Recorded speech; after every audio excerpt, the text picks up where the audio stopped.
తెల్ల బంగారం తయారీకి పెట్టింది పేరుగా చెప్పుకునే పలాసలో జీడి పంట పండించే రైతులు తండోపతండాలుగా ఉంటారు.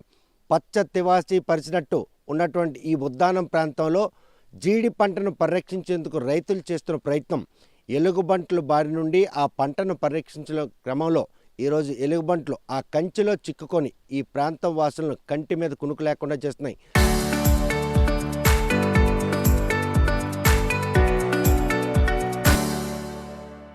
అనకాపల్లి గ్రామం సమీపంలో ఉన్నటువంటి ఈ ప్రదేశం నిన్న మొత్తం అటవీ శాఖ అధికారులతో కిక్కిరిసిపోయింది. గ్రామస్తులందరినీ భయాందోళనకు గురిచేసే ఒక ఘట్టం ఇక్కడ చోటు చేసుకుంది. ఒక ఎలుగుబంటి పిల్ల ఎవరైతే రైతు జీడి పంటను కాపాడుకునేందుకు కంచి కట్టారో ఆ కంచిలో చిక్కుకుపోవడంతో ఆ పిల్లను పరిరక్షించుకునేందుకు మాత్రం తల్లి ఎలుగుబంటి ఈ ప్రాంతంకి వచ్చి గీంకారాలు పెట్టడంతో ఒక్కసారిగా గ్రామస్తులందరూ కూడా భయాందోళనకు గురయ్యారు. వెంటనే అటవీ శాఖ అధికారులకు సమాచారం ఇవ్వడంతో ఇక్కడ ఏర్పాటు చేసినటువంటి కంచిలో చిక్కుకున్నటువంటి ఆ ఎలుగుబంటి పిల్లను మాత్రం మత్తుమంది ఇచ్చి దాన్ని ప్రాణాలతో కాపాడి ఈరోజు అటవీ శాఖ అధికారులు విశాఖ జూకు తరలించారు. చూస్తే చుట్టూ కూడాను జీడి తోటలు మొత్తం పచ్చ తివాచి పరిచినట్టుంటాయి. జీడి పంట పోతకొచ్చి ఈ టైంలో ఈ పంటను పరిరక్షించుకునేందుకు రైతులు పడుతున్న వేతనలు ప్రతి ఏడాది కూడా ఈ ఎలుగుబంట్ల బారి నుండి వీటిని కాపాడుకోవాలి. దీంతో పాటు వాటి ప్రాణాలను కూడా కాపాడుకోవాల్సిన పరిస్థితులు మాత్రం ప్రస్తుతం నెలకొన్నాయి. చూస్తే కనుక ఉద్దాన ప్రాంతంలో ప్రతి గ్రామం కూడాను జీడి తోటల నడుమే ఉంటుంది. ఆ జీడి తోటలే వీరి జీవనాధారం అయినప్పటికి కూడాను ఆ పంటను పరిరక్షించుకునే క్రమంలో ఏడాదికి కూడా పెరిగిపోతున్నటువంటి ఈ ఎలుగుబంట్ల సంతతి మాత్రం గ్రామస్తుల ప్రాణాలను కూడా హరించే పరిస్థితి. గత ఏడాది కూడాను ఇదే అనకాపల్లికి సంబంధించినటువంటి ఒక మహిళతో పాటు ఆ మహిళలను కాపాడేందుకు వెళ్ళినటువంటి ఒక ట్రాక్టర్ డ్రైవరు, ఈ గ్రామానికి సంబంధించి ఒక నాయకుడు కూడా ఎలుగుబంటి చేతిలో హతమార్చబడ్డాడు. ఇటువంటి ఘటనలు కోకొల్లాలుగా ఉన్నా కూడాను వాటి సంతానాన్ని తగ్గించడానికి కానీ అదేవిధంగా వాటిని ఇక్కడ నుండి తరలించేందుకు మాత్రం అటవీ శాఖ అధికారులు ఎటువంటి చర్యలు చేపట్టకపోవడం ఈరోజు ఈ గ్రామస్తుల పాలిట శాపంగా మారిందని చెప్పుకోవచ్చు. ప్రతి ఏడాది కూడాను ఈ ఎలుగుబంట్ల తాలూగా సంఖ్య గణనీయంగా పెరగడంతో ఈరోజు వాటి నుండి వారి ప్రాణాలను కాపాడుకోవడమే కాకుండా వాటికి జీవనాధారమైనటువంటి జీడి పంటను కాపాడుకునేందుకు మాత్రం రైతులు నానా వేతలు పడాల్సి వస్తుంది.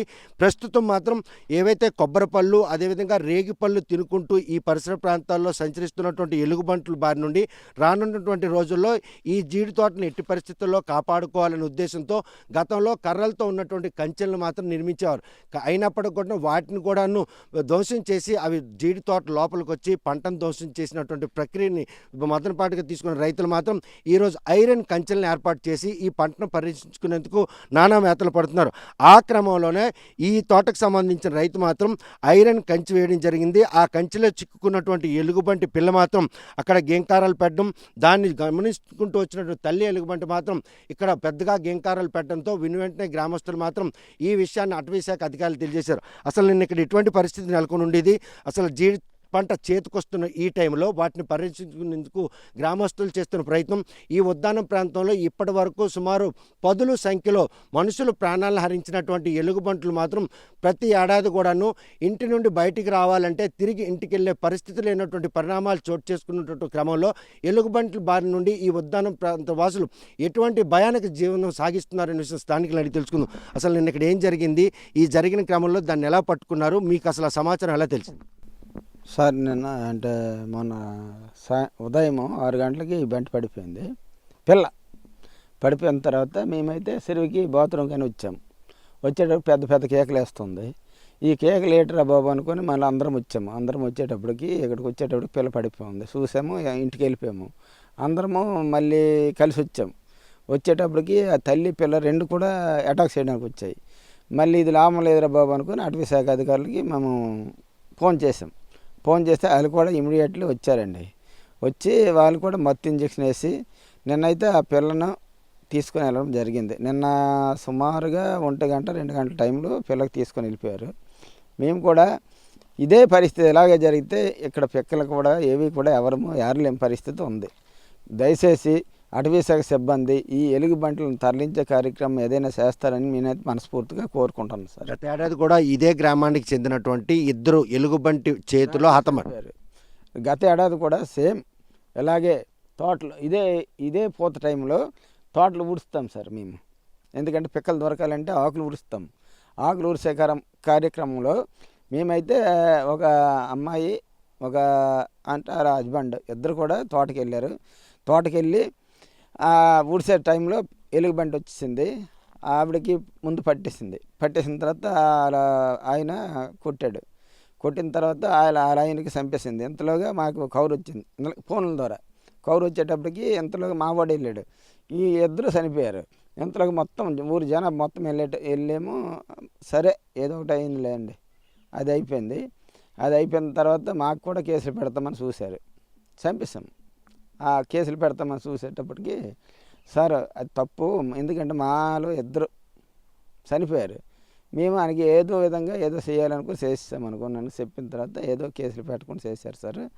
కాకపోతే ఇప్పుడేంటంటే ఇలాంటి అవాంఛనీయ ఘటనలు జరగకుండా మాకైతే కాపాడుతారని మేమైతే కోరుకుంటున్నాం. ప్రతి ఏడాది కూడా ఎలుగుబంట్లు సంతతి గణనీయంగా పెరుగుతుంది. ఈ పెరిగిన నేపథ్యంలో గ్రామాల్లో జీవనం సాగించే ఈ పంటలను పరిరక్షించుకోలేకపోగా ప్రస్తుతం మాత్రం గ్రామాల్లో ఉండే పరిస్థితులు ఏమైనా కనిపిస్తున్నాయి ఎలుగుబంట్లు? ఇలాంటి ఘటనలు జరిగితే గ్రామాల్లో కూడా ఎవరు ఉండరండి. ఇప్పటికే ఎయిర్పోర్ట్ అనుకొని ఒక అనాధికారిక ప్రకటన వచ్చింది. ఇలాంటి ఘటనలు జరిగితే ఎవరు కూడా ఊళ్ళో కూడా ఉండరండి.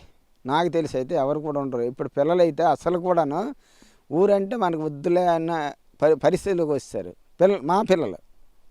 కానీ మేమైతే ఊరు మనకు ముద్దురా బాబు, మన భూములే మనకు ముద్దు అనుకో మేమైతే కోరుకుంటాం. కానీ ఈ ఏవైతే జీడి తోటలను పరిరక్షించుకునే క్రమంలో ఏర్పాటు చేసిన కంచెలను కూడాను ధ్వంసం చేయడంతో అధునాతనంగా ఈరోజు ఐరన్ కంచెలను ఏర్పాటు చేసి ఈ పంటను పరిరక్షించుకుంటున్న ప్రయత్నంలో ఉన్నారు. మాకైతే ఇప్పుడు ఏంటంటే ఒక ఎలుగుబంట్లే కదండి, నెమళ్ళు, ఎలుగుబంట్లు, కొండకోళ్ళు, అడవి పందులు, కోళ్ళ పందులు టోటల్గా మా పంటలు నాశనం చేసేస్తున్నాయి పూర్తిగా.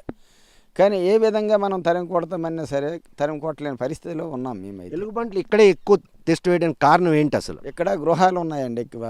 అక్కడ అది ఆ మెట్ట ఒకటి, ఆ మెట్ట ఒకటి, ఇవన్నీ గృహాలు ఎక్కువ ఉన్నాయి. నీరు సదుపాయం ఉంది కాబట్టి ఎలుగుబంట్లు ఇక్కడే ఎక్కువ జీవనాధారానికి ఆయనకి పెద్ద తోడు ఉంది కాబట్టి అక్కడే ఉంటాయి సార్. అంటే ఎలుగుబంట్లు జీడి పంట చేతికొచ్చిన టైంలో ఎలా నష్టపడతాయి?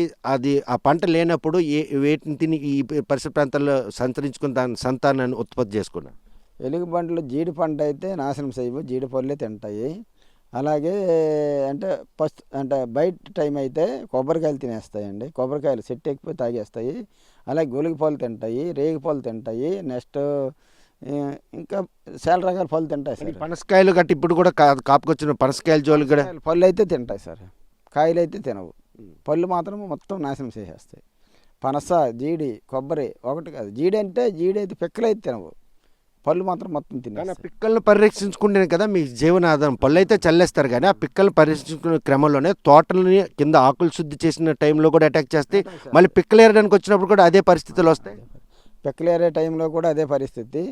అలాగే ఆకులు శుద్ధి చేసే టైంలో కూడాను అటాక్ చేయడానికి అవి రెడీగా ఉంటాయి. ఎందుకంటే ఆయనకి అలాంటి టైంలో ఆయనకి ఏమీ దొరకవు. కాబట్టి ఎవడైతే మనుషులైతే అలుకుడుగా ఉంటారో వాళ్ళ మీద అటాక్ చేయడానికి రెడీగా ఉంటాయి. ఈ అటాక్ క్రమం ప్రతిరోజు కూడా ఇంటి నుండి బయటకు వస్తే మనిషి మళ్ళీ ఇంటికి వెళ్ళే పరిస్థితి ఉంటుంది. ఈ తోటలు అంటే సేద్యం చేయడానికి వచ్చి ప్రతి 5 నిమిషాలకి ఇంటి నుండి ఫోన్ వస్తుంది సార్, నువ్వు బాగున్నావా లేదని. ప్రతి 5 నిమిషాలకి. అందుకే ఇంటికి వెళ్ళే వరకు వాళ్ళకి నమ్మకం ఉండదు. అది అంటే సేద్యం చేయడానికి వచ్చిన ఇంటి యజమాని కావచ్చు, పని చేయడానికి వచ్చి తిరిగి మళ్ళీ ఇంటికి వెళ్ళే పరిస్థితులు. 5 నిమిషాలు, ప్రతి 5 నిమిషాలకి ఫోన్ వస్తుంది. ఆ 5 నిమిషాల్లో మనం బాగున్నామంటే ఓకే, లేదంటే వాళ్ళు భోజనం కూడా చేయరండి దగ్గర. అలాంటి పరిస్థితుల్లో ఉన్నాం మేము. ఇటువంటి దుర్భర జీవనం సాగించడం కంటే ఊరోజులు వెళ్ళిపోతే బాగున్నటువంటి ఒక నిర్ణయానికి వచ్చారా చాలామంది? వచ్చేసారు సార్. అంటే మన పిల్లలు అయితే ఎవరు ఉండరు, మేమైతే బతుకున్నాం. ఎందుకంటే మాకు అనుభవం అయిపోయింది కాబట్టి ఉన్నాం. అంటే ఎటువైపు నుండి వచ్చి దాడి చేస్తుందో కూడా తెలియనటువంటి పరిస్థితుల్లో వాటిని తప్పించుకునేదానికి అవకాశం లేదు. ఒక్కొక్కసారి ఆ బంట్లు కూడాను మనకేంటంటే అలుకడిస్తాయి. వస్తానమని అంటే సంకేతం మనకు తెలిసిపోద్ది. ఒక్కొక్కసారి సంకేతం తెలియదు, మనం దొరికిపోతాం. ఆ విధంగా మనం ఏంటంటే బుక్ అయిపోతాం అనమాట. ఎలుగుబంటి దాడిలో మరణించారు ఫలానా అనుకుని చెప్పేస్తారు అంతే. సో ఈ దాడులు ఇవన్నీ కూడా పూర్తిగా కట్టడి చేయాలంటే అటవీ శాఖ అధికారులు ఏవైనా మీకోసం మీ ప్రాణాలు కాపాడడం కోసం మీ పంటలను పరిరక్షించుకొని ఎటువంటి చర్యలు చేపడుతున్నారు, వచ్చి ఇంటిమేట్ చేస్తున్నారా? ఇటువంటి ఘటనలు జరిగినప్పుడే వచ్చి వాళ్ళేమో ఏదో నామకి వస్తే ఇవన్నీ చూసుకుని వెళ్ళిపోతున్నారు. గత ఏడాది ఇద్దరు చనిపోయిన తర్వాత అయితే సుమారుగా ఒక 2 మాసాల వరకు అంటే ప్రతి ఊరు తిరిగి పోస్టులు అంటించారు. ప్రతి నైట్ కూడా వచ్చి అంటే బళ్ళు మీద వచ్చి చెప్పారు, మీరు బయటికి వెళ్ళకండి అని. ఇప్పటి వరకు ఏ సూచనలు లేవు, ఏవీ లేవు. అంటే అటువంటి ఘటనలు జరిగినప్పుడు వాళ్ళు ప్రత్యక్షం అవుతారు తప్ప మిగతా రోజు ఉండదు. ఘటనలు జరిగేటప్పుడు మాత్రమే వాళ్ళు వస్తున్నారు, వెళ్ళిపోతున్నారు. ఈరోజు ఘటన జరిగింది. కనీసము మీరు జాగ్రత్తగా ఉండండిరా బాబు రైతులు అనుకుని కూడా ఎవ్వరు కూడా చెప్పలేదు. నిన్న రేంజ్ ఆఫీసర్ వచ్చారు, అలాగే ఫారెస్ట్ వచ్చాడు, నెక్స్ట్ డిఎఫ్ రాలేదు సార్. వీళ్ళందరూ వచ్చారు. ఇంతమంది అటవీ శాఖ సిబ్బంది వచ్చారు కదా, మీరు జాగ్రత్తగా ఉండండి, మేము దీనికి ఏదో పరిష్కారం చేస్తామనే మాట కూడా ఒకటి లేదు సార్. గతంలో జరిగినప్పుడు కూడా వచ్చేళ్ళు మాటిచ్చారు, ఎలుగుబండ్లు తరలిస్తామన్నారు. అటువంటి ప్రక్రియ ఏమైనా మొదలు పెట్టారు? అసలు ప్రక్రియ ఏది కూడా మొదలు పెట్టలేదు సార్. ఇప్పటికి కూడా మొదలు పెట్టలేదు. ఎంత ప్రాణ నష్టం జరిగినప్పుడు కూడాను ఎవరు కూడా మొదలు పెట్టే ప్రసక్తే లేదు ఎవరికి కూడాను. పోతాలే వద్దాని వాళ్ళు పోతారు కదా, ఆ రైతులే పోతారనే ఒక ఆలోచనతో ఉన్నారే తప్ప మరొకటి వీళ్ళకి లేదు సార్. విన్నారుగా, ఉద్యాన ప్రాంతంలో జీడి పంటలతో పాటు వివిధ వాణిజ్య పంటలు సేద్యం చేసే రైతులకు మాత్రం కంటి మీద కునుకు లేకుండా చేస్తున్నటువంటి ఈ ఎలుగుబంట్ల బారి నుండి తమను కాపాడాలని ప్రాధేయపడుతున్న అటవీ శాఖ అధికారులు మాత్రం అటువంటి ఘటనలు చోటు చూసుకున్నప్పుడు వచ్చి నామకి వస్తే ఉన్నటువంటి కార్యకలాపాలను పూర్తి చేసి మళ్ళీ ఇటువైపు కన్నెత్తి చూసే పరిస్థితి కూడా లేకుండా పోయింది. ఇదే అనకాపల్లి గ్రామానికి చెందినటువంటి ఒక మహిళ ఒక వ్యక్తిని గత ఏడాది ఇదే సమయంలో తోటలో ఆకులు సేద్యం చేస్తున్నందుకు వచ్చినట్టు వారిపై దాడి చేసి హతమార్చాయి. ఈ హతమార్చే విషయం తెలిసిన గ్రామస్తులందరూ కూడా ప్రాణాలను ఫణంగా పెట్టి ఆ ఎలుగుబంటిని కూడా హతమార్చారు. ఈ విషయంపై చొరవ తీసుకున్నటువంటి అటవీ శాఖ అధికారులు మాత్రం గ్రామస్తులపై కేసులు పెట్టేందుకు మాత్రం సుముఖత చూపారే కానీ ఆ ఎలుగుబంటులు తరలించే విషయంలో మాత్రం ఎటువంటి చర్యలు చేపట్టకపోవడం ఆ గ్రామస్తుల పాలిట శాపంగా మారింది.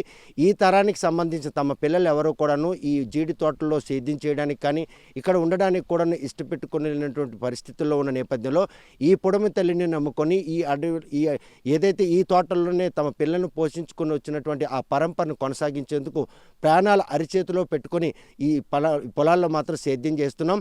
జీడి తోటల్లో సేద్యం చేయడానికి వచ్చిన మనుషులు తిరిగి ఇంటికి వచ్చేంత వరకు కూడాను వారి ప్రాణాలు వారి చేతిలో ఉండవు అన్నటువంటి సంకేతాలతో ఒక దుర్భర జీవనం సాగిస్తున్నారు. సేద్యం చేసేందుకు తోటకని వెళ్ళిన వ్యక్తికి ప్రతి 5 నిమిషాలు కూడా ఇంటి దగ్గర ఉన్నటువంటి వ్యక్తులు ఫోన్ చేస్తున్నారు. అంటే వారి యోగక్షేమాలు తెలుసుకునేందుకు వారు చేస్తున్న ప్రయత్నంలో ఎటువైపు నుండి మృత్యు వారిని వెంటాడుతున్న భయం మాత్రం ఉద్దానం ప్రాంతంలో ప్రతి పల్లెల్లో ప్రజల్లో కూడా ఉంది అనడంలో ఎటువంటి ఆసక్తి లేదు.